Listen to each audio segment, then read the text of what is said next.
आपण त्रिवार ओंकार, ईशवंदना, गुरुवंदना करूया.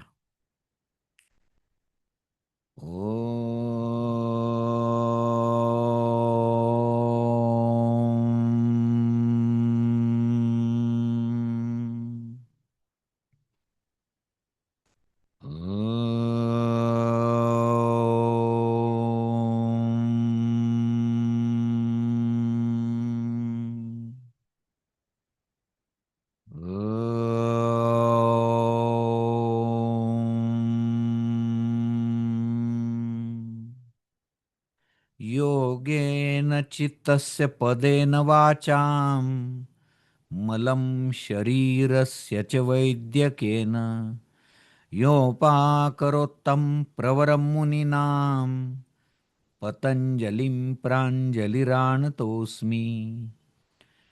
गुरुर्ब्रह्मा गुरुर्विष्णु गुरुर्देवो महेश्वरः गुरुः साक्षात् परब्रह्म तस्मै श्री गुरवे नमः। ओम पूर्णमदः पूर्णमिदं पूर्णात् पूर्णमुदच्यते पूर्णस्य पूर्णमादाय पूर्णमेवावशिष्यते। ओम शांति शांति शांती। अभ्यास वर्गामध्ये तुमचं स्वागत आहे. तुमच्या सर्वांमधल्या ईश्वरी तत्वाला माझं कृतज्ञतेने वंदन. अभ्यास वर्गाचे सेशन्स कसे असतात याची आजच्या व्याख्यानावरून तुम्हाला स्पष्ट कल्पना येणार आहे. कारण याच्यात शिकवला जात नाही विषय, याच्यात आउटलाईन क्लिअर केली जाते. त्या विषयाचा, त्या मॉड्यूलचा आत्मा काय आहे, त्याची मुख्य कॉन्सेप्ट काय आहे हे समजावून दिलं जातं. आणि एक मॉड्यूलला 1 तास पुरतो. म्हणजे अभिजात ग्रंथ हा पहिला विषय आहे. त्याच्यात 3 मॉड्यूल्स आहेत. पहिल्या मॉड्यूलमध्ये योग वाशिष्ठ्याचे 3 सर्ग आहेत, उपशम प्रकरणातले 91, 92, 93. दुसऱ्या मॉड्यूलमध्ये पातंजल योगसूत्राचं 4थं प्रकरण आहे, कैवल्यपाद. आणि तिसऱ्या मॉड्यूलमध्ये हटप्रदीपिकेची 2 प्रकरण आहेत, 3रं आणि 4थं. एक मॉड्यूलला 1 तास लागतो. पुढच्या आठवड्यामध्ये पातंजल योगसूत्राचं कैवल्यपाद, मग हटप्रदीपिका. आणि एकदा आउटलाईन समजली की तुम्ही त्या आठवड्यात काय करायचं, त्याचे ऑडिओज ऐकायचे. ऑडिओजमध्ये सगळं रेकॉर्डिंग आहे मस्तपैकी. व्हिडिओज पण पाठवतो आणि नोट्स पण तुम्हाला येतील. आणि ॲडिशन करायचे, त्यात टिप्पणवही काढायची. गेल्या व्याख्यानामध्ये योग वाशिष्ठ्याची जन्मकथा आपण बघितली होती. स्वामी गगनगिरी, अयोध्याचे कोषाध्यक्ष, त्यांचं पूर्वाश्रमीचं नाव किशोरजी व्यास, माझे गुरु पूजनीय पांडुरंग शास्त्री यांचे ते शिष्य, यांच्या तत्वज्ञान विद्यापीठातल्या पहिल्या बॅचचे विद्यार्थी. आणि त्यांनी नंतर संन्यास घेतला. अत्यंत पवित्र आत्मा. त्यांच्या हस्ते डॉक्टर हवी गोखले यांनी योग वाशिष्ठ्य ग्रंथाचं प्रकाशन केलं. 2000 पानांचा ग्रंथ माझ्याकडे आहे, त्याचे 2 खंड. 99 साली काशीमध्ये. आणि व्यासपीठावर त्यांच्या हस्ते प्रकाशन झालं, गगनगिरी महाराजांच्या हस्ते. आणि सांगितलं तुम्ही काहीतरी बोला योग वाशिष्ठ्यावर.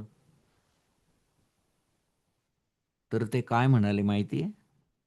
ते म्हणाले योग वाशिष्ठ्यावर बोला, हे ऐकताच माझ्या अंगाचा थरकाप होतोय. शब्द ऐका नीट, थरकाप होतोय. कारण हा इतका महान ग्रंथ आहे की याच्यावर मी बोलू शकेल का? याच्यावर बोलण्याची योग्यता माझ्यामध्ये आहे का? याच्यावर बोलण्याची क्षमता माझ्यामध्ये आहे का? हे प्रश्न माझ्या पुढे उभे आहेत. पण एवढंच सांगतो, द सिक्रेट सारखे ग्रंथ, युरोपमध्ये खळबळ माजवणारा ग्रंथ रुंडा बायरनचा, द सिक्रेट सारखे ग्रंथ ज्याच्या उष्ट्या पत्रावळीवरचे कण सुद्धा नाहीयेत, असा योग वाशिष्ठ्य महान ग्रंथ आहे. 6 प्रकरण आहेत त्यातले. त्यातले सर्ग बिर्ग सगळं तुम्हाला गेल्या वेळेला मी सांगितलं. वैराग्य प्रकरण, मुमुक्षु व्यवहार प्रकरण, उत्पत्ती प्रकरण, स्थिती प्रकरण, उपशम प्रकरण आणि निर्वाण प्रकरण. आता या सत्रामध्ये तुम्हाला एकूण 4 सर्ग आहेत. उपशम जे प्रकरण आहे, काय होतं, संसार ज्वराने आपण पीडित झालेलो आहोत. अनेक जन्म, एक जन्म नाही, अनेक जन्म आपण निरर्थक विषयांना मिठी मारून बसलेलो आहोत आणि आध्यात्मिक उपासनेच्या नावाने बोंब, ईश्वरामधलं आणि आपल्यामधलं अंतरच आपण कमी करायला तयार नाही आहोत. इतके विषय भोगात बुडालेलो आहोत जन्मापासून मृत्यूपर्यंत. संसाराचं मिथ्यत्व आपल्याला कळतच नाहीये. अहो, मी तुम्हाला सांगतो, या घरामध्ये मी मोठं घर घेतलं आणि या घरामध्ये मी 2 वर्षापूर्वी राहायला आलो आणि पहिलाच दिवस माझा, मी गॅलरीत उभा होतो, 5व्या मजल्यावर मी राहतो शेवटच्या, आणि तिथून मी रस्त्यावर पाहिलं, तेव्हा माझ्या लक्षात आलं की ज्या दिवशी माझी अंतिम यात्रा निघेल तेव्हा ती याच रस्त्यावर निघेल.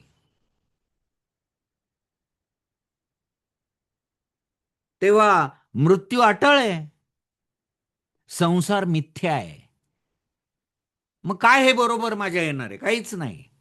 काय बरोबर येईल? फक्त कर्म. मी केलेली कर्म बरोबर येतील, बाकी काही देह सुद्धा बरोबर येणार नाही. योग वाशिष्ठ्यामध्ये योगज्ञान इतक्या उच्च पातळीवर वशिष्ठांनी राम लक्ष्मणांना सांगितलेलं आहे आणि त्यामध्ये हा संसाराचा ज्वर आपला वाढतोय, संसाराचा ताप वाढत चाललेला आहे. आजूबाजूचे सगळे लाखो जण बघा नरक प्राय जीवन जगताय. तुमच्यासाठी नाही बोलत बरं का मी. सात्विक 1% सात्विक लोक आहे जगात, फक्त 1%. हे माझे गुरु म्हणतात 99% लोक सात्विक नाहीयेत. स्वतःचा स्वार्थ, बस, त्याच्या खिशातलं माझ्या खिशात कसं येईल याचा विचार करणारे आणि शेवटी यातना भोगून मरणारे, मग पुढे अनेक जन्म त्या कर्माची फळं भोगणारे. सत्वगुण वाढतच नाहीये त्यांचा. मग याचा उपशम कसा करायचा? या सगळ्या उद्रेक झालेल्या वृत्ती शांत कशा करायच्या, योगाची साधना कशी करायची, म्हणून या प्रकरणाला नाव दिलंय उपशम प्रकरण. मी ही जी आउटलाईन सांगतोय ही कोणीच सांगत नाही तुम्हाला. अपवाद असेल तर मला माहित नाही, पण ही कोणी सांगत नाही.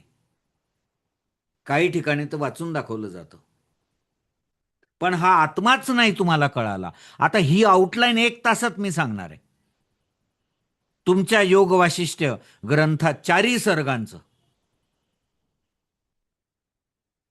आणि मग ऑडिओ ऐकायला काय मजा येईल बघा. एकीकडे स्वयंपाक करा, एकीकडे ऑडिओ ऐका, एकीकडे प्रवास करा, एकीकडे ऑडिओ ऐका, आणि जितक्या वेळा ऐकाल तितकं पक्क होईल. आणि मग नोट्स वाचा. शंका आल्या तर ग्रुपवर लगेच विचारा. आता उपशम प्रकरण म्हणजे काय कळालं का? तो उपशम म्हणजे शांत होणे. हा संसाराचा ज्वर शांत झाला पाहिजे की नाही? कधीतरी मला कळलं पाहिजे की नाही हे सगळं खोटं आहे, हे काहीच माझ्या बरोबर येणार नाहीये, मी पूर्ण ईश्वराचा अंश आहे, मी विश्वाच्या बादशाचा मुलगा आहे मी, हे मला कधी कळेल? या संसारिक वृत्तींचा उपशम झाला तर. आणि म्हणून हे उपशम प्रकरण. पण यातले शेवटचे 3 सर्ग देऊन ठेवलेत, पहिलं काहीच माहित नाहीये. त्यामुळे मुलांना योग वाशिष्ठ्य फार अवघड जातं. डोळे वाचतात, ते कळतच नाही. कारण काही ठिकाणी फक्त संस्कृत पॅरेग्राफ वाचतात आणि मराठी अर्थ वाचून दाखवतात. आत्मा कळायला पाहिजे. मी तुम्हाला ऑडिओ कॅसेट, याच्या 10-11 तासांच्या ऑडिओ कॅसेट आहे, या परत परत ऐका. प्रत्येक मुद्दा इतका क्लिअर, आणि त्याच्या बाहेरचं गॅरंटेड सांगतो तुम्हाला, अर्धा मार्क सुद्धा येत नाही कधीच. इतकं सुंदर महर्षी वाल्मिकी, रामकृष्ण, हनुमंत आणि वशिष्ठ मुनी यांची कृपा झाली आणि अक्षरशः मी ब्रह्ममुहूर्तावर उठून झाडाखाली बसून हे लिहून काढलेलं आहे. म्हणून ते इतकं सोपं झालेलं आहे. याच्यात 91वा सर्ग थोडासा मोठा आहे. 5-6 टॉपिक आहेत त्याच्यात. काय काय टॉपिक आहे? एक आहे सप्तयोग भूमिका, फार IMP टॉपिक आहे. मी ऑडिओमध्ये सांगितलंय सगळं. 16 मार्काला. आता गेल्या वेळेला कोणीतरी प्रश्न विचारला होता की मागचा पॅटर्न 60-40 होता, आत्ताचा 80-20 आहे, मग व्हॅल्यू किती स्कोप? अहो, पॅटर्न जरी बदलला तरी मार्क तेच आहेत.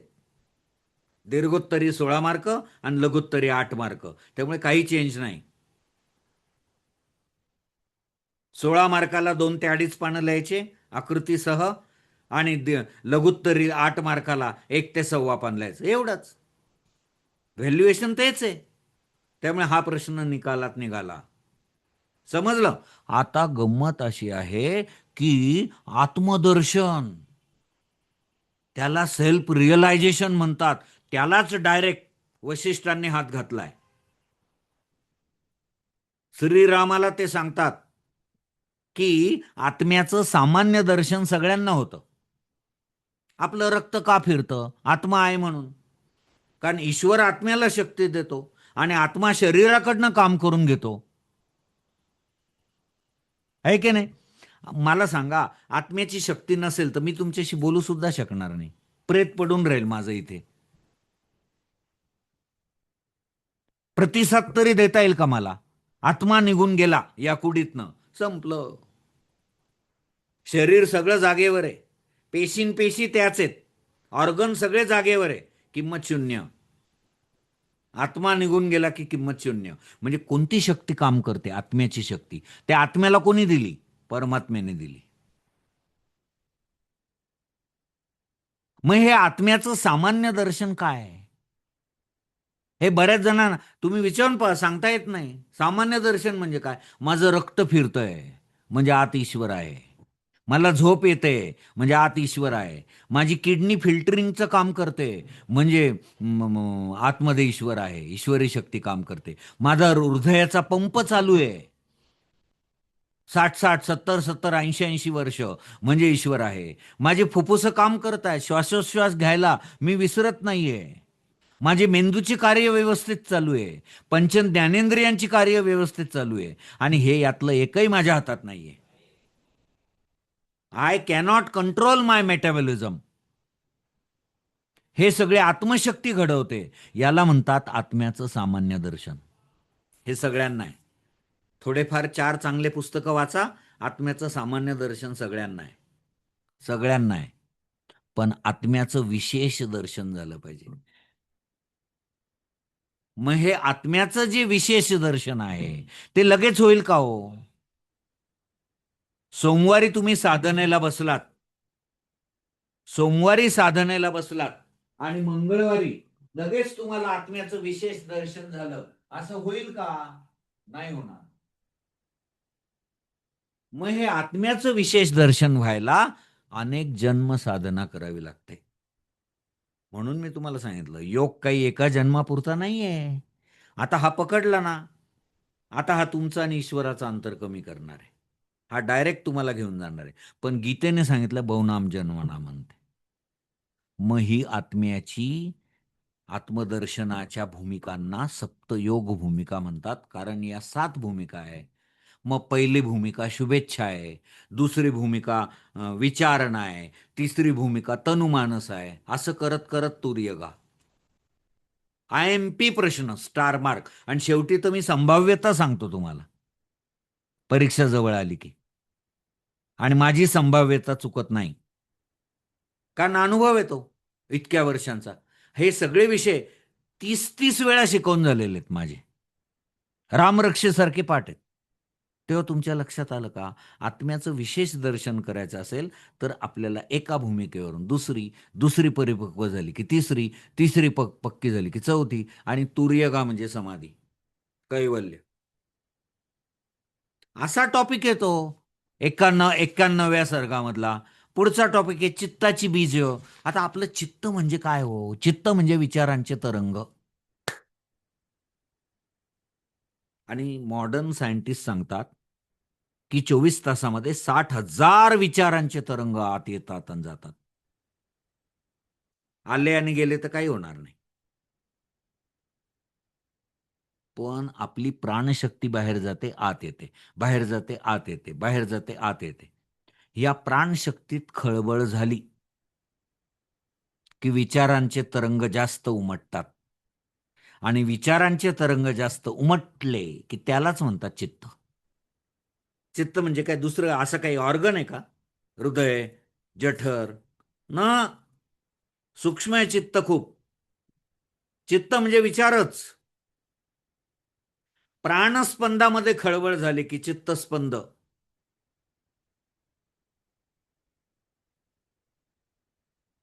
मग त्या चित्ताची बीज काय आहे? शरीर, त्याची प्राणस्पंद आणि वासना ही दोन बीज आहेत. एक तर प्राणस्पंद निर्माण झाला म्हणजे प्राणात खळबळ झाली की चित्त उत्पन्न होतं. आणि एक तर वासना. वासना म्हणजे अमुक गोष्ट मला मिळालीच पाहिजे. जिलेबी मला आत्ता पाहिजेच, काही झालं तरी. वासना ही सुद्धा चित्ताला उत्पन्न करते. मग हे या टॉपिकमध्ये समजून घ्यायचंय की चित्ताची ही दोन बीज काय आहेत. प्रत्येकावर दीर्घोत्तरी पण करून ठेवायचा आणि लघुत्तरी आला तर त्याचं कंटेंट लहान करायचं. आणि दीर्घोत्तरी आला 16 मार्काला, घाबरायचं नाही. 2-2.5 पानं आकृतीसह. नोट्स बघा काय सुंदर केलंय यावर्षी, अत्यंत सुंदर. प्रश्नपत्रिका जोडल्यात मागे, फार मजा आहे. आणि हे दर आठवड्याला असे तास झाले आणि आउटलाईन तुम्हाला त्या विषयाची समजली. काय बिशाद आहे त्या विषयाची तुमच्या स्मरणातून जाण्याची.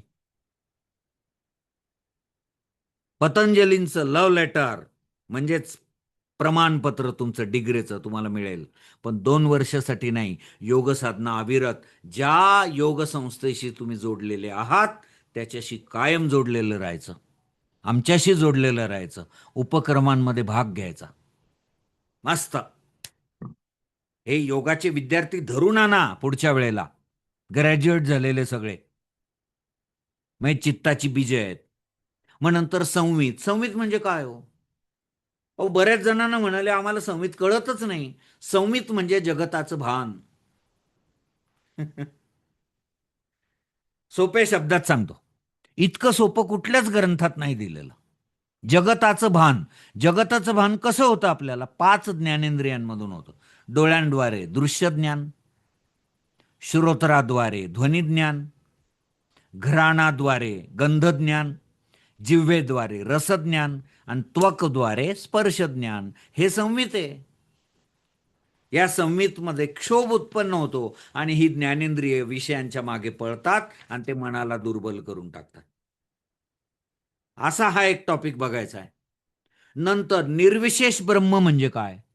हो, ह्या सगळ्या विश्वाला कोणी व्यापलेलं आहे? ब्रह्माने. या जगात सजीव आणि निर्जीव दोन्ही ब्रह्मयुक्तच आहेत. ब्रह्म नाही अशी जागाच नाहीये. म्हणून ब्रह्माला अचल म्हटलेलं आहे. मग त्याच्यात बीजपरंपरा समजावलेली की निर्विशेष ब्रह्म होतं. मग त्यापासून काय निर्माण झालं, मग त्यापासून पुढे काय, मग त्यापासून पुढे काय. हे भिंत मला दिसते, हे सिलिंग मला दिसतंय, हे माझं शरीर मला दिसतंय, हे ब्रह्म आहे सगळं. ब्रह्म विविधतेने नटलेलं आहे. मी दरवर्षी नोव्हेंबर महिन्यात 3 आठवडे नैनितालला जात असतो. त्यातले 14-15 दिवस नैनितालला राहतो आणि 2-4 दिवस दिल्ली आश्रमात राहतो. आणि तिथे योगाची 2 शिबिरं होतात. प्रत्येक दिवशी 3 व्याख्यानं माझी असतात. श्री अरविंदांचा पूर्णयोग, सावित्री आख्यान आणि माताजींचं चरित्र. असे 40-42 व्याख्यानं मी देतो. खूप मजा येते. त्यात श्री अरविंदांचं, महायोगी अरविंदांचं एक महत्वाचं वाक्य मी तुम्हाला सांगतो. ते असं म्हणतात, रस्त्याच्या कडेला पडलेला दगड हा सुद्धा आदिमायेचा आविष्कार आहे. बापरे, अंगावर काटा येतो हे रिअलाइज झालं तर रस्त्याच्या कडेला पडलेला दगड सुद्धा आदिमायेचा आविष्कार आहे. या जगात ते म्हणतात निर्जीव काहीच नाहीये. 3 वर्ष झालेत माझे, मी 12 वर्षाचा संकल्प केलेला आहे. 12 वर्ष मी नैनितालला जाणार आहे योग शिबिर घ्यायला. आणि पहिल्या वर्षी जाऊन मी आलो. माझ्यात बदल असा झाला की आता निर्जीव काहीच मला वाटेन असं झालं. चादर चादर बेडमध्ये टाकताना सकाळी जर घडी मोडली तर मी परत येतो आणि ती बेडवरती करतो आणि ती घडी सरळ करतो. मला असं वाटतं चादरीला वाईट वाटेल. आंघोळ करताना बादलीला लात लागली तर मी बादलीला नमस्कार करतो, कारण मला असं वाटतं बादलीला वाईट वाटेल. कारण या जगात निर्जीव काहीच नाहीये ना, ब्रह्म विविधतेने नटलेलं आहे. ते सजीवांमध्ये पण आहे आणि निर्जीवांमध्ये पण आहे ब्रह्म. ते सगळं ब्रह्म आपण समजून घेऊ. जगताचं बीज आहे ब्रह्म. सर्वात हलकं आणि सर्वात जड आहे, सर्वात मोठं आणि सर्वात सूक्ष्म आहे. आता म्हणजे काय, तुम्ही अनुभूती घेतल्याशिवाय हे कळणारच नाही तुम्हाला. ते सर्वात जड पण आहे, ते सर्वात सूक्ष्म पण आहे. ते सर्वात मोठं पण आहे, ते सर्वात सूक्ष्म पण आहे. ते सर्वात जड पण आहे, ते सर्वात हलकं पण आहे. ते सर्वात जवळ पण आहे, ते सर्वात दूर पण आहे. पण म्हणजे काय, साधना करा तर कळेल. आपले ऋषी हे कोडे टाकतात, कोडे मित माईच म्हणतात याला. आणि ते कोडे इतक्या सहजासहजी नाही उलगडत. साधना केली की कळतं. आम्ही तर या नोट्स जेव्हा लिहिल्या तेव्हा एक एक शब्द आम्हाला आडायचा आणि मग इतकं चिंतन करायचो, इतकं चिंतन करायचो मी त्या शब्दाचं, आणि मग त्याचा अर्थ शोधून काढायचो. मग त्याच्यानंतर पुढे 91व्या सर्गातला पुढे मग आता हे चित्त जे आहे ना, मग पुढे वशिष्ठांनी असं सांगितलं, श्रीरामा हे रघुनंदना, हे चित्त आहे ना, हेच दुःखाचं बीज आहे. कारण का, तर हे विचारांचे तरंग येतात. आले आणि गेले तर काही नाही, आले आणि गेले तर काही नाही. पण आले आणि पुन्हा पुन्हा येत राहिले तर पाण्याचं बनतं फेबिकॉल. म्हणजे चित्तवृत्ती घट्ट होतात, त्या क्लेशांचं रूप धारण करतात. अविद्या, अस्मिता, राग, द्वेष आणि अभिनिवेश या क्लेशांचं रूप ते धारण करतात. आणि क्लेश काय, दुःख निर्माण करणारे आहे. मग याच्यावर उपाय काय, रघुनंदना चित्तनाश. मग योगी साधना करत करत अशा अवस्थेत जातो की तास तास, 2-2 तास, 4-4 तास एकही विचार त्याच्या चित्तात येत नाही. हा चित्तनाश आहे. मग त्या चित्तनाशाची आवश्यक, त्यालाच अचित्तत्व म्हटलेलं आहे, त्यालाच सत्व म्हटलेलं आहे, त्यालाच जीवनमुक्त म्हटलंय, त्यालाच चित्तवृक्षाचं बीज म्हटलंय, त्यालाच वासनाक्षय म्हटलंय. म्हणजे एका टॉपिकमध्ये 6 टॉपिक कव्हर झालेले आहेत. मास्टर. मग त्या चित्तनाशाची आवश्यकता काय आहे, मग त्या चित्तनाशाची लक्षणं काय आहे, मग त्या चित्तनाशाचे उपाय काय आहे? एकदम मस्त, इतकं सोपं आपण केलेलं आहे. तुम्ही डॉक्टर हवी गोखलेंचं पुस्तक वाचा किंवा कुठलंही योग वाशिष्ठाच्या भाष्यावरचं पुस्तक वाचा. माझ्याकडे आहे, डोक्यावरून जाईल सगळं. चक्कर येतील, चक्कर. पण सुदैवाने ऋषींची कृपा, भगवान योगेश्वराची कृपा, की आमच्याकडनं त्यांनी लिहून घेतलं सोप्या भाषेत. आणि ही इतकी सोपी भाषा आहे, याहून सोपी असूच शकत नाही. मग पुढे चित्त हा सगळ्या वावटळीचा असा त्या चित्तवृक्षाचं वर्णन केलेलं आहे, ते वर्णन आपल्याला समजून घ्यायचंय. मग पुढे ज्ञानाचा महिमा. ज्ञान फार महत्वाचं आहे. ज्ञान म्हणजे काय हो, तत्वज्ञान. ज्ञान म्हणजे भौतिकशास्त्र, रसायनशास्त्र, जीवशास्त्र, गणित हे ज्ञान नाही. हे सगळे खोटे ज्ञान आहे, याचा काही उपयोग नाही. ज्ञान म्हणजे आत्म्याचं ज्ञान. ज्ञान म्हणजे तत्वज्ञान. मला एकाने प्रश्न विचारला होता, तत्वज्ञान म्हणजे काय? फार अवघड त्याची व्याख्या आहे बरं, तत्वज्ञानाची. तत्वज्ञानाची फार अवघड व्याख्या आहे, ती डोक्यात उतरत नाही लवकर. पण माझे गुरु, स्वाध्याय कार्याचे प्रणेते पूजनीय पांडुरंग शास्त्रीजी यांनी हे सगळं हे टॉपिक आम्हाला 40 वर्षापूर्वी जवळ सतरंजीवर बसून शिकवलेत. त्यांनी तत्वज्ञानाची सोपी व्याख्या सांगितली. ते काय म्हणाले? तेच तत्व तू आहे, याचं ज्ञान होणे म्हणजे तत्वज्ञान. क्या बात है. जे विश्व चालवतं ना, केवढं प्रचंड विश्व आहे. बापरे बापरे बापरे बापरे बापरे. प्रकाशाच्या वेगाने एका सेकंदाला 3 लाख किलोमीटर इतक्या वेगाने प्रकाश गेला. 3 लाख 3 लाख 3 लाख 3 लाख. शेजारच्या आकाशगंगेवर जायला त्याला 17.5 कोटी वर्ष लागतात. 17.5 कोटी. आणि अशा अनेक आकाशगंगा आहेत. केवढ्या मोठ्या समर्थ बापाचा मुलगा आहे मी. मग तेच तत्व तू आहे, हे ज्ञान, हा ज्ञानाचा महिमा वशिष्ठांनी समजून दिलाय. की ज्ञानाचा महिमा, ते ज्ञान आपल्या जीवनात आलं की मग आपल्याला कळालं की हा आत्मा परमात्म्याचा अंश आहे, विश्वाच्या बादशाचा मी मुलगा आहे. आपले सगळे जीवनातले भ्रम गळून पडतात, खोटे भास, अज्ञान निघून जातं, पूर्ण आनंद मिळतो आपल्याला, विषय ज्ञान नाहीसं होतं. असे अनेक फायदे सांगितलेले. पुढे सत्तेची रूप आहे. ब्रह्माची सत्ता 2 रूपांमध्ये आहे. एक नाना आकारांचं रूप आणि दुसरं सत्तेचं एक रूप. नाना आकार. आता आपल्या समोर जगतातल्या या वस्तू दिसत आहेत ना, काही सजीव असतील, काही निर्जीव असतील, पण सगळ्या वेगवेगळ्या आकारांच्या आहे ना, अब्जावधी आकार आहेत. हे सगळं नाना आकारांचं रूप ब्रह्मानेच घेतलेलं आहे. ब्रह्मानेच घेतलेलं आहे. ही सत्तेचं पहिलं रूप आहे. नाना आकारांचं रूप ब्रह्माने घेतलंय. आणि हे सगळे आकार एकत्र होतात पृथ्वीच्या प्रलयाच्या वेळेला. हे सगळे आकार एकत्र होतात आणि ब्रह्म एकवटतं. त्याला सत्तेचं महारूप म्हणतात. ते ब्रह्माचं दुसरं रूप आहे. अशी सत्तेची रूप आपल्याला 91व्या सर्गात बघायची आहेत. कळाली? 91वा सर्ग संपला. मला सांगा, आउटलाईन सांगितली हो मी तुम्हाला. मी तुम्हाला शिकवलं नाही. एक तरी यातली संकल्पना अवघड वाटली का? आणि ऑडिओ ऐकल्यावर तर तुम्ही आनंदाने उड्या माराल.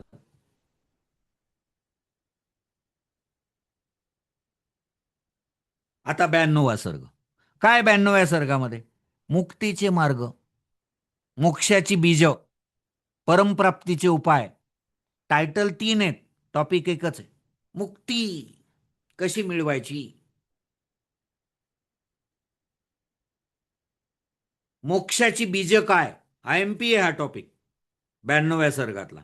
मी शेवटी संभाव्यता सांगणार आहे यावर्षी काय येणार परीक्षेत, आणि तो माझा अंदाज असतो. हे मोक्षाची बीज काय? वटवृक्षाला जसं बीज असतं तसं मोक्षाला पण बीज आहे. मग ते मोक्षाची बीज काय? एक आहे वासनाक्षय. वासनाच जाळून टाकायच्या, कुठलीच वासना नाही. कर्तव्य म्हणून विषयांचा उपभोग घ्यायचा संयमाने. कर्तव्य म्हणून संयमाने विषयांचा उपभोग घ्यायचा. ते विषय खांद्यावर लादून घ्यायचे नाही. आपण लादून घेतो आणि त्याचं ओझं, त्या ओझ्यामुळे आपल्याला जन्म मरणाच्या फेऱ्यामध्ये अडकावं लागतं सतत. एक गुरु शिष्य नदी ओलांडत होते. मी ऑडिओमध्ये खूप गोष्टी सांगितल्यात तुम्हाला विषय समजण्यासाठी, फार मजा येते. ते गुरु शिष्य, नदीला महापूर आलेला, सगळ्यात कमी पाणी जिथे आहे तिथे गुरु शिष्य आले. एक तरुणी तिथे सुंदर अतिशय, ती घाबरून उभी आहे. गुरूंनी तिला विचारलं, तू का घाबरलीस? ती म्हणाली, मला हे पाणी कसं ओलांडून जायचं कळत नाहीये. गुरु म्हणाले, असं कर, माझ्या खांद्यावर बस. आणि गुरूंनी तिला खांद्यावर घेतलं, नदी ओलांडली. त्याच्या मागून शिष्य, शिष्य रागाने पेटला. आम्हाला सांगतात हे विषयांचा त्याग करा, वैराग्य निर्माण करा, आणि स्वतः तरुणीला खांद्यावर घेतलं.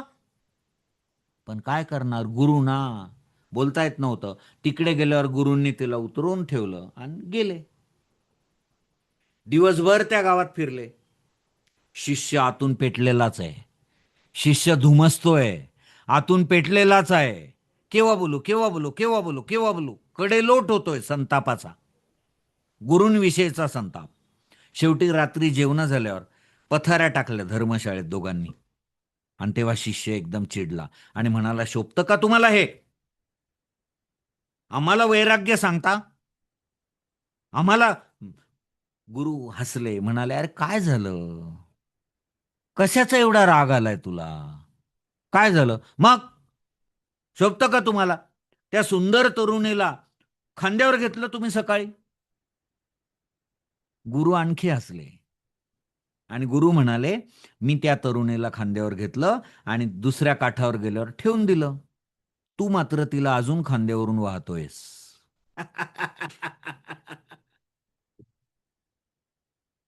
समजलं का? हा. मग या विषयांचा उपभोग घ्या, पण संयमाने घ्या. त्या विषयांना चिकटून बसू नका. बासुंदी खाल्ली की लगेच ही उद्या पण मिळाली पाहिजे, परवा पण मिळाली पाहिजे, ते रोज मिळाली पाहिजे, हे चिकट नाही. म्हणजे विषयांचा उपभोग भारतीय संस्कृतीने नाकारलेला नाही. तो संयमाने घ्यायचा, पण त्या विषयाला चिकटून बसायचं नाही. वासना क्षय करायचा, हे मोक्षाचं बीज आहे. अहो, हे आत्ता आउटलाईनमध्ये तुम्हाला इतकं क्लिअर होतंय, तर विचार करा ऑडिओमध्ये. आणि व्हिडिओ याचे पाठवणार आहे मी तुम्हाला. समोर लॅपटॉपवर लावा, मी शिकवतोय असं समजून समोर तुम्हाला सगळं दिसेल. पण त्याच्यापेक्षा ऑडिओ जास्त उपयोगी पडतात, कारण तुम्ही तुमचं गृहक्रम करता करता ते ऑडिओ ऐकू शकता, प्रवासात ऑडिओ ऐकू शकतात. आमचे पतंजलीचे खूप मोठे योगसाधक योगतज्ञ आहेत, मोहन चकोर सर. आता आहेत ते मीटिंगला, 4थ्या सेमला आहेत ते. त्यांना विचारा, खूप लांब बदली होती त्यांची, 2-2.5 तास जायला लागायचे. ते म्हणाले, सर मी प्रवासात सगळे ऑडिओ ऐकले. मी प्रवासात सगळे ऑडिओ ऐकले. हे वैशिष्ट्य आहे त्याचं. मग आता आउटलाईन सांगताना इतकं क्लिअर होतंय, तर ऑडिओ ऐकल्यावर आणि नोट सांगितल्यावर किती क्लिअर होईल. आणि टिपण वही ठेवायची नेहमी, त्याच्यात ऍडिशन सांगत असतो मी नेहमी, ते नोट्समध्ये ऍड करायचं. नंतर चित्त जयाचे मार्ग आहेत. मग मोक्षाची बीज, वासनाक्षय हे एक बीज आहे. दुसरं तत्वज्ञान, तेच तत्व तू आहे याचं ज्ञान, हे झालं की मोक्ष, तत्वज्ञान. आणि तिसरं मनोनाश, चित्तनाश, चित्ताचाच नाश करून टाकायचा, त्याला मनोनाश असंही म्हणतात. हे 3 मोक्षाची बीज आहेत. आकृतीसह मस्त लिहायचं. पुढे चित्त जयाचे मार्ग. आता चित्तावर विजय मिळवायचा तुम्हाला, 4 मार्ग वशिष्ठांनी सांगितलेत. श्रीराम म्हणतात, हे मुनिवर, चित्त जयाचे मार्ग सांगा ना, कशामुळे माझा चित्त जय होईल. संपूर्ण योग वाशिष्ठ्य हा ग्रंथ प्रश्नोत्तरांच्या स्वरूपात आहे. राम लक्ष्मण प्रश्न विचारतायत आणि वशिष्ठ त्यांना उत्तर देत आहेत. 32,000 श्लोकांचा हा अत्यंत दुर्मिळ अलौकिक असा ग्रंथ महर्षी वाल्मिकींनी लिहिला. त्यांनी रामाचं चरित्र रामायणात लिहिलं आणि रामाचं योग तत्वज्ञान हे योग वाशिष्ठ्यात लिहिलं. रामायण 24,000 श्लोक आणि योग वाशिष्ठ्य 32,000 श्लोक. वाल्या कोळ्याचा प्रातस्मरणीय वाल्मिकी झाले. रामरक्षेमध्ये आपण म्हणतो, कूजंतम राम रामेती मधुरम मधुराक्षरम आरुह्य कविता शाखाम वंदे वाल्मिकी कोकिलम. काय सुंदर आहे. मग राम विचारतात, मुनिवर चित्त जयाचे मार्ग सांगा ना. मग ते मार्ग सांगतात. एक पहिला मार्ग सांगतात, प्राण निरोध. आता हा 10,000 वर्षापूर्वीचा ग्रंथ आहे, त्यामुळे प्राण निरोध म्हणजे काय लोकांना नाही सांगता येतो. अहो, प्राण निरोध म्हणजेच प्राणायाम. पतंजलींनी 2,500 वर्षांपूर्वी प्राणायाम शब्द वापरला, पण 10,000 वर्षापूर्वी त्याला प्राण निरोध म्हणत होते. प्राण निरोध, चित्त जय होतो प्राण निरोधाने. कसा, ते शिकवलेलं आहे. नंतर वासना त्याग, चित्तजयाचा दुसरा मार्ग वासना त्याग. तिसरा मार्ग साधू समागम. साधूंच्या बरोबर राहणं इतकं सोपं नाहीये. मी तर त्या वृंदावनच्या प्रेमानंद महाराजांना भेटायला जाण्याची खूप इच्छा आहे मला. त्यांचे व्हिडिओज मी नेहमी ऐकतो. 20 वर्षापासून त्यांच्या दोन्ही किडन्या फेल आहे. पण इतकी राधाकृष्णावर श्रद्धा की त्यांना काहीच होत नाही त्याचं. इतकी श्रद्धा. त्यांना अनेक भक्तांनी किडनी दान देऊ केलं, पण ते म्हणतात मला कोणाला त्रास द्यायचा नाही. ईश्वराने जी आपत्ती दिलेली आहे ती सहन करायची हसत हसत. काय योग्यतेचा महापुरुष असेल.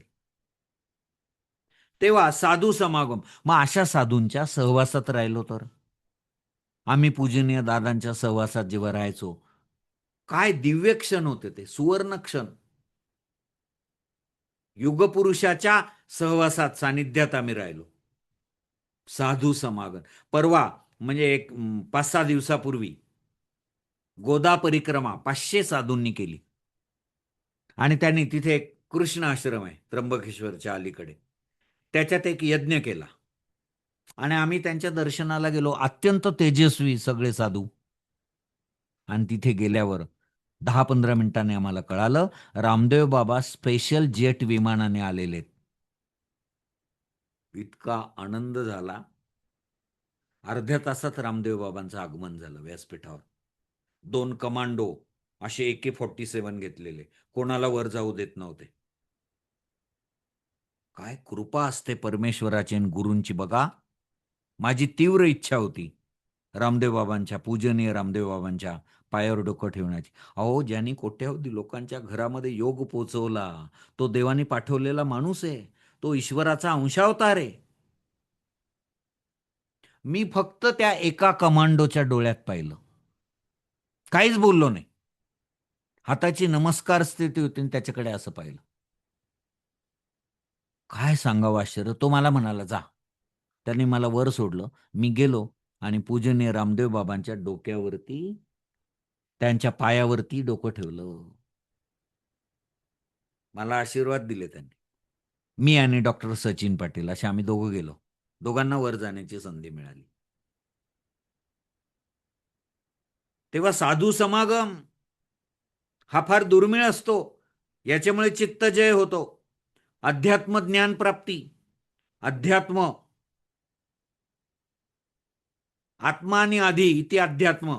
त्या अध्यात्म म्हणजे काय ऑडिओमध्ये समजावलंय. त्याची ज्ञानप्राप्ती झाली तरी चित्तजय होतो. असे हे 4 मार्ग आहेत 92व्या सर्गात. सगळे मस्त समजावून दिलेले आहेत. यातला एक एक मार्ग टिपेला येऊ शकतो. सगळे 4ही मार्ग एकत्र आले तर दीर्घोत्तरी आकृती काढून. पुढे ज्ञानीपुरुषाची लक्षणं.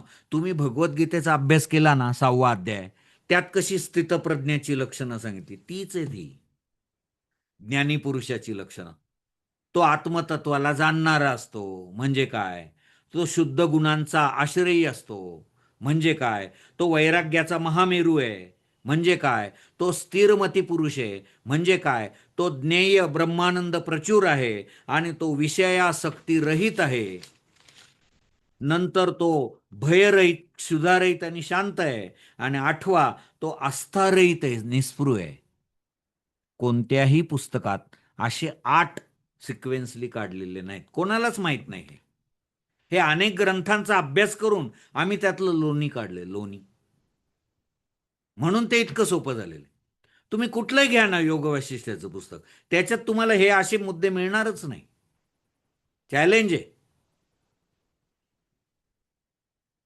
तेव्हा अशा पद्धतीने हे 8 गुण आहेत. ज्ञानीपुरुषाची लक्षणं महत्वाचा टॉपिक आहे फार. म्हणजे स्थितप्रज्ञाची लक्षणं. 92वा सर्ग संपला. यात अनेक टॉपिक कव्हर झाले. पुढे सर्ग 93. 93 मध्ये संघ असंग. संघ म्हणजे जोडणे, असंग म्हणजे तोडणे. कृष्णाने भगवद्गीतेत सांगितलंय तुमच्याकडे अटॅचमेंट पण असली पाहिजे आणि डिटॅचमेंट पण असली पाहिजे. विषयांबरोबर जोडता पण आलं पाहिजे आणि विषयांपासून बाजूला पण होता आलं पाहिजे. मग श्रीराम वशिष्ठांना विचारतात की योगी पुरुष कशाचा संग करतात आणि कशाचा असंग करतात, आणि त्याला वशिष्ठांनी अत्यंत विस्तृतपणे उत्तर दिलेले की हे दशरथ पुत्रा, हे कौसल्यानंदना, हे रघुवीरा, कशाचा संग कर आणि कशाचा असंग कर. एक एक टॉपिक वाचताना डोळ्यात पाणी येणार आहे, इतकं सुंदर आहे. 93वा सर्ग संपला. असे सर्ग आहेत इतके छोटे. पुढचे 92-93 एकदम छोटे आहेत. आणि 126 निर्वाण प्रकरणातला तो त्याच्याही पेक्षा छोटा आहे. निर्वाण प्रकरणामधला 126 त्याच्या 126 मध्ये एकच टॉपिक बघायचा आहे. त्याच्यात 4 टॉपिक कव्हर झालेले आहेत. मास्टर आन्सर तयार केलेले. त्यात 4 टॉपिक कव्हर झालेले आहेत. ते म्हणजे सांसारिक समरभूमी, आसक्तीची मत्त हत्तीन आणि तृष्णा. 3 टॉपिक यात कव्हर झालेले आहेत. या सर्गामध्ये 3 टॉपिक आहेत. अहो 1.5 पॅरेग्राफचा टॉपिक आहे हा सर्ग आहे. हा याच्यात 3च टॉपिक आहेत आणि त्या तिघांचं एकच मास्टर आन्सर आपण तयार केलेलं आहे. सांसारिक समरभूमी. संसार काय आहे? समरभूमी आहे. युद्धभूमी आहे आपला संसार. हा, तुकाराम महाराजांनी गाथेमध्ये लिहून ठेवलेलं आहे, रात्रंदिसा आम्हा युद्धाचा प्रसंग. रात्रंदिसा आम्हा युद्धाचा प्रसंग. मी असा विचार केला की माझ्या गुरूंना विचारलं की तुकाराम महाराज कधी लढायला गेले होते.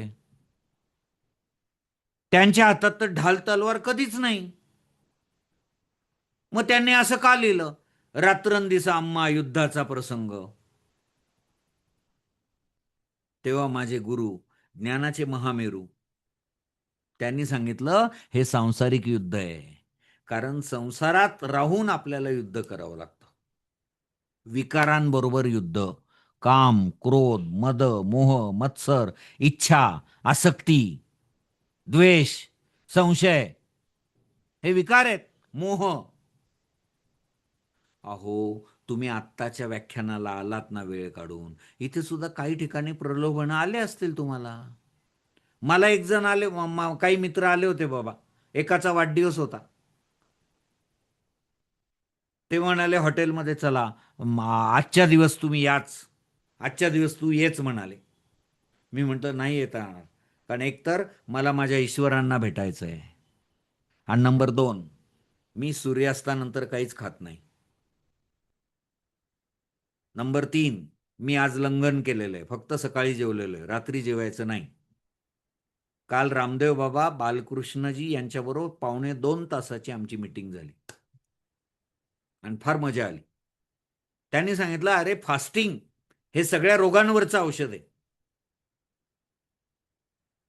काही जण म्हणते नाही नाही आम्हाला रात्री भूक लागते, ती हॅबिच्युअल हंगर आहे. असो. तेव्हा संसारिक, मग हे संसारात अनेक मोहन, तुम्ही लढून आलेला आहात इथे. मी त्यांच्याशी लढून आलो की नाही, त्यांना सांगितलं नाही येणार मी, रागावले ते. 2 कारण मी सांगितली न येण्याची. 1, मला माझ्या ईश्वरांना भेटायचं आहे. आणि 2, मी सूर्यास्तानंतर काहीच खात नाही. ही सांसारिक समरभूमी आहे राघवा, समजून घे. याच्यामध्ये ही आसक्तीची मत्त हत्तीने, मग तिचं खूप वर्णन केलेलं आहे. अशा तिचे सुळे कसे आहेत, तिच्या दाढा कशा आहेत, ती सतत युद्ध पिपासू आहे, ती रक्त प्यायला आसुसलेली आहे. अहो, कित्येक लोकांचं जीवन नरकासमान होऊन जातं का, या आसक्तीच्या मत्त हत्तीमुळे. ती कशी चेंदामेंदा करते सगळ्यांचा, चिरडून टाकते जीवन सगळ्यांचं. आणि ती आसक्तीची मत्त हत्तीन म्हणजे तृष्णा. तृष्णा म्हणजे तीव्र इच्छा. एखादी गोष्ट मला मिळालीच पाहिजे, नाही मिळाली तर मी चोरी करेल, समोरच्याचा खून करेल, पण मिळवेल. अशी किती लोक समाजात फिरताय. तृष्णेने त्यांना ग्रासलंय, तृष्णेने ग्रासलंय. हीच सांसारिक समरभूमी आहे. हीच आसक्तीची मत्त हत्तीने माणसाचं जीवन नरक करणारी, आणि हीच तृष्णा किंवा वासना आहे. इथे योग वाशिष्ठ्य हे मॉड्यूल संपलं.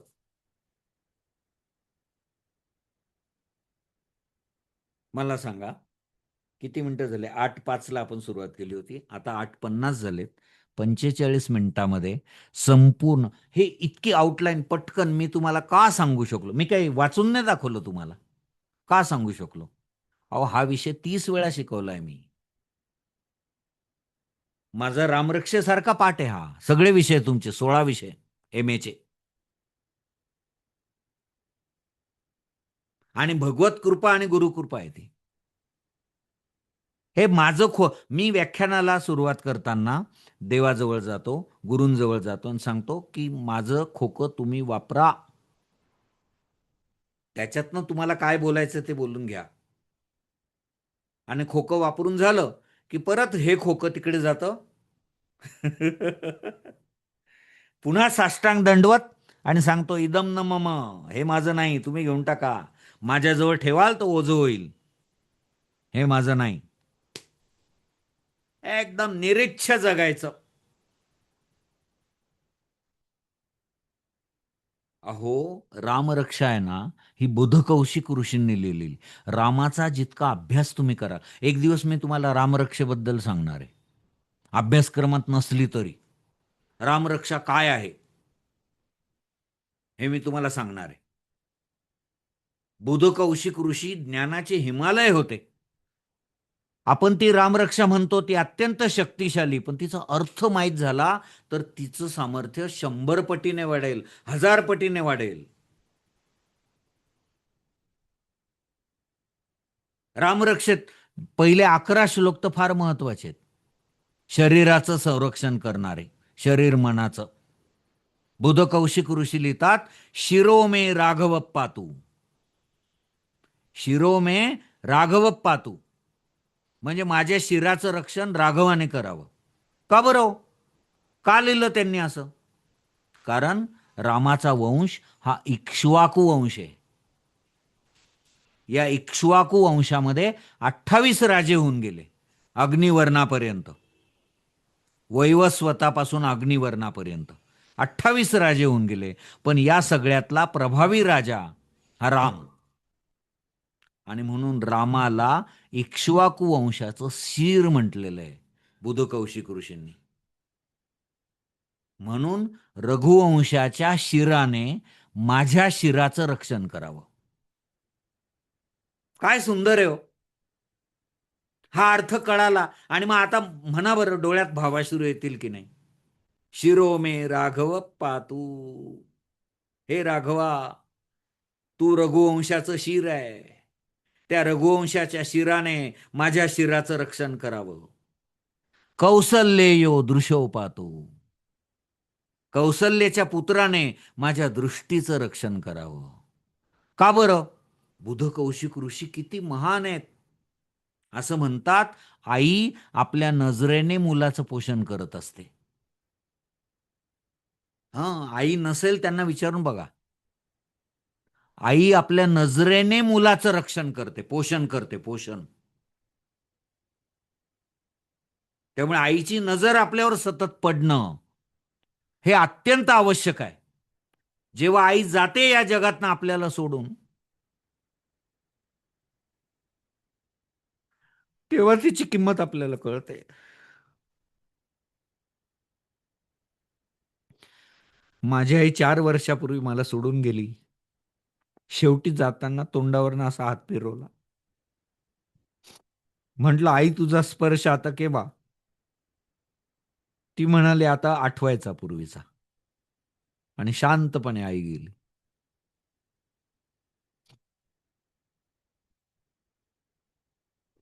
त्या ते आई वडील जोपर्यंत जिवंत आहेत ना, माझे वडील 92 वर्षाचे होते. मी बाहेरनं थकून भागून आलो की त्यांच्या मांडीवर झोपायचो, डोकं ठेवून. आणि ते मला थापटायचे. तो स्पर्श आजही मला आठवतोय. आजही मला आठवतोय.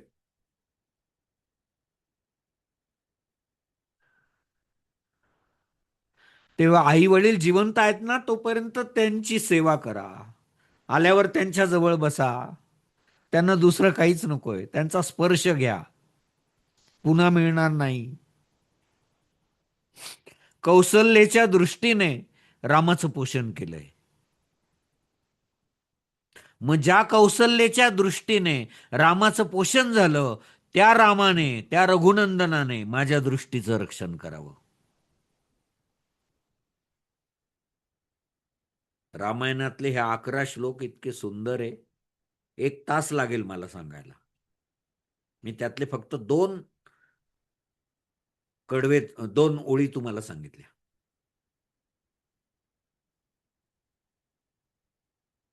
असो. तेव्हा आज हे मॉड्यूल आपण बघितलं, त्याची आउटलाईन बघितली. आता 1 आठवड्यामध्ये काय करायचं तुम्ही? किती वेळ काढायचा तुम्ही ठरवा. आणि योग वाशिष्ठ्याचे सगळे ऑडिओज ऐकून ठेवायचे. सगळे ऑडिओज ऐकायचे. परीक्षा केव्हा होईल, काय होईल, कॉलेजमध्ये केव्हा शिकवलं जाईल, आपल्याला घेणं नाही.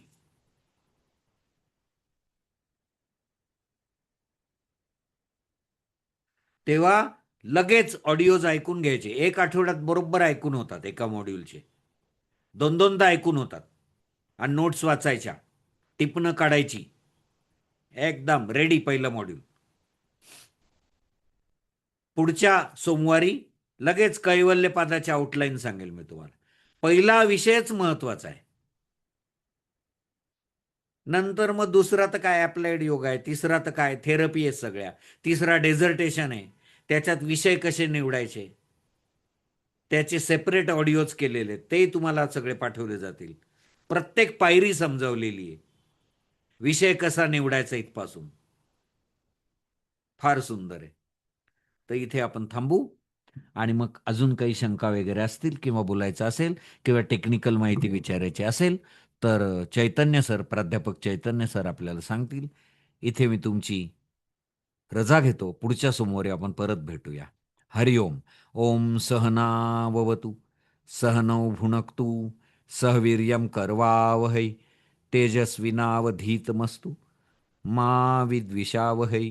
ओम शांती शांती शांती. हरिओम. Over to you Chaitanya sir.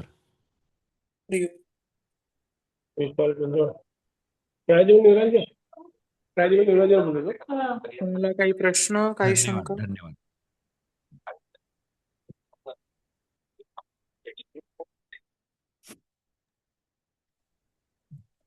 तर आज खऱ्या अर्थाने आपल्या सेमिस्टर 4च्या अभ्यासाला सुरुवात झालेली आहे. आणि अभ्यास कसा करायचा आहे, ऑडिओज कसे ऐकायचे, हे आपण आज सिन्नरकर सरांच्या ओघवत्या वाणीतून छान समजून घेतलेलं आहे. आपले नोट्स तयार झालेले आहेत आणि प्रिंटिंगला दिलेले आहेत. ते उद्या दुपारी 12 वाजेपर्यंत तयार पण होतील. नाशिकच्या विद्यार्थ्यांना ते कसे मिळवायचे आहेत, कुठे भेटणार आहोत आपण, हे नाशिकचे जे विद्यार्थी आहेत त्यांनी मला फक्त एकदा पर्सनली मेसेज टाका.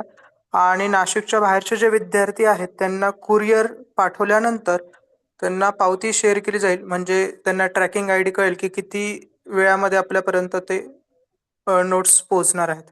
ठीक आहे. आणि अजूनही ज्या विद्यार्थ्यांना ॲडमिशन घ्यायची आहे आणि राहिलेलं आहे त्यांनी लवकरात लवकर ॲडमिशन घ्यावी. कारण की पुढच्या सोमवारचं जे सत्र असणार आहे ते फक्त ॲडमिशन घेतलेल्या विद्यार्थ्यांसाठीच पुढच्या सोमवारपासून लेक्चर चालू होणार आहेत. ठीक आहे. हरिओम. शुभरात्री.